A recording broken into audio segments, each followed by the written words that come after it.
നൂറ്റാണ്ടിന്റെ സമരനായകൻ വി.എസ്. അച്യുതാനന്ദന്റെ ധീരസ്മരണയിലാണ് നാട്. സമാനതകളില്ലാത്ത യാത്രയയപ്പിനാണ് ഇന്നലെ മലയാള മണ്ണ് സാക്ഷ്യം വഹിച്ചത്. വി.എസ്. അന്ത്യവിശ്രമം കൊള്ളുന്ന വലിയ ചുടുകാട്ടിലേക്ക് സ്മരണകളുമായി മനുഷ്യർ ഇപ്പോഴും എത്തുന്നുണ്ട്.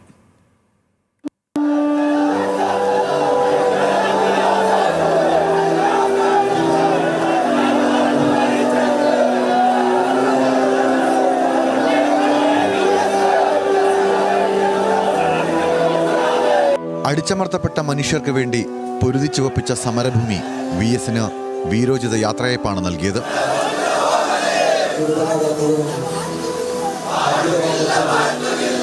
ഇരുട്ടി വെളുത്തപ്പോഴും ജനനേതാവിന്റെ ചിതക്കരികിലേക്ക് നിറകണ്ണുകളോടെ അവർ വീണ്ടും വീണ്ടും എത്തുകയാണ്.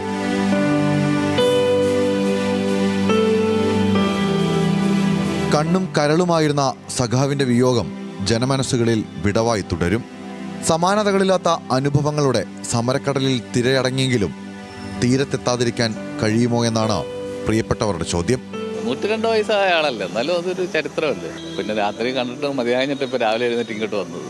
ഇന്നലെ കണ്ടിട്ട് നമ്മുടെ ആ സഖാവിൻ്റെ ആ ചിതാഭസ്മം ഒന്ന് കാണണമെന്ന് പറഞ്ഞാണ് ഈ രാവിലെ ഇവിടേക്ക് വീണ്ടും വന്നിരിക്കുന്നത്. കേരളത്തിലെ ഒരു സാധാരണ പൗരൻ എന്ന നിലയിലും വി.എസിനെ അതിലിട്ട് സ്നേഹിച്ചിരുന്ന ഒരു സാധാരണക്കാരൻ എന്നുള്ള നിലയിലും അതുകൊണ്ടാണ് ബലിതർപ്പണം കഴിഞ്ഞ് വന്ന വഴിക്ക് ഇവിടെ കയറിയത്.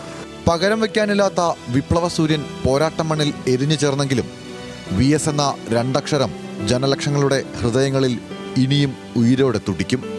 നിലയ്ക്കാത്ത വലിയ ചുടുകാട്ടിലേക്കുള്ള ജനങ്ങളുടെ പ്രവാഹം അത് വിളിച്ചു പറയുന്നുണ്ടോ?